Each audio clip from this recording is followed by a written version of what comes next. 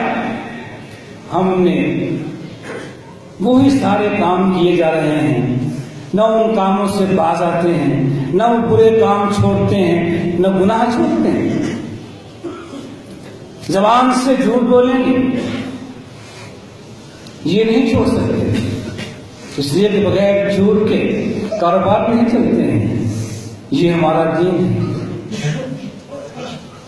اس دور میں یہودیت تھی، عیسائیت تھی، لیکن بگاڑ کیا تھا وہ قرآن نے بتا دیا، اتخذوا احبارهم اربابا من دون اللہ۔ ان لوگوں نے، ان کا جرم یہ ہے، ایک نبی کو ماننے والے ضرور ہیں، لیکن بعض علماء کی مانتے ہیں، اللہ کی بات نہیں مانتے۔ یہ فرد جرم رب کائنات نائب کی ہے کہ بے شک یہ عیسائی ہیں، لیکن ان کا جرم یہ ہے کہ ان لوگوں نے نبی کی تعلیمات کو چھوڑ کر اپنی علماء کی باتوں کو مان لیا ہے۔